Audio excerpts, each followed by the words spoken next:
আসসালামু আলাইকুম, রাশিদা সংসার ব্লগে আপনাদেরকে স্বাগতম। আজকের রেসিপিতে থাকছে লাল শাক, কাঁচামরিচ, পেঁয়াজ, রসুন কুচি, আছে শুকনা মরিচ। এবারে কড়াইতে দিয়ে দিলাম ধুয়ে রাখা লাল শাক।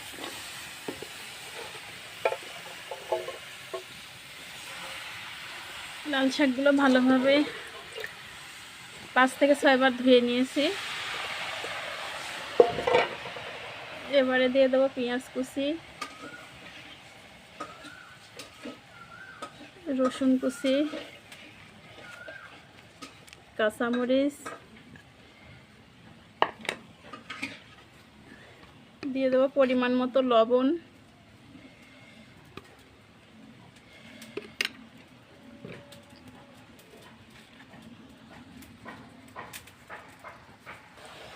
কড়াইতে আমি ঢাকনা দেব না, ঢাকনা দিলে শাকগুলো বেশি সিদ্ধ হয়ে যাবে, সেজন্য ঢাকনা দেব না।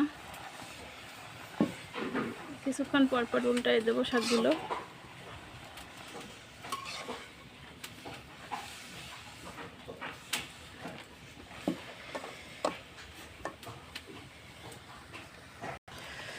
যে শাকগুলোর ভেতর থেকে পানি বের হয়েছে, আর পানিগুলো যখন শুকায় যাবে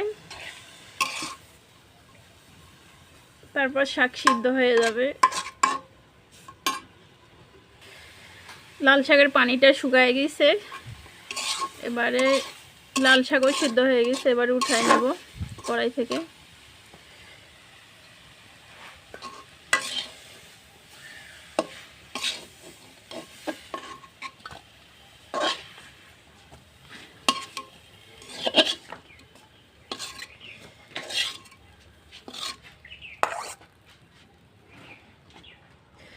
কড়াইটা গরম হয়ে গেছে, দিয়ে দিলাম তেল।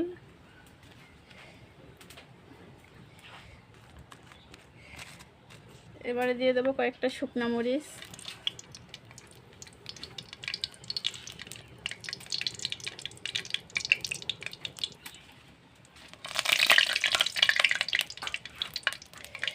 এবার দিয়ে দেবো পেঁয়াজ কুচি, রসুন কুচি,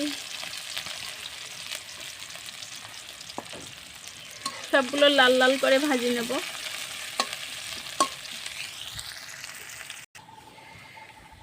পেঁয়াজ রসুন সব ভালোভাবে ভাজা হয়ে গেছে লাল লাল করে। এবারে দিয়ে দেবো শাক।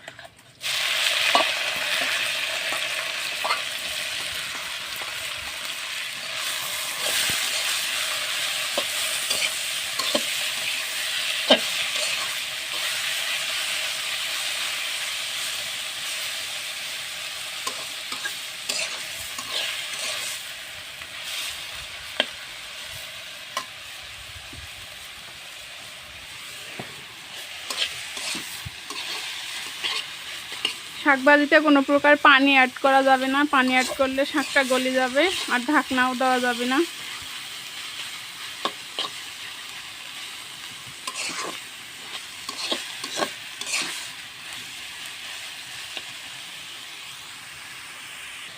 হয়ে গেল শাক ভাজি, এবারে চুলা থেকে নামাই নেব।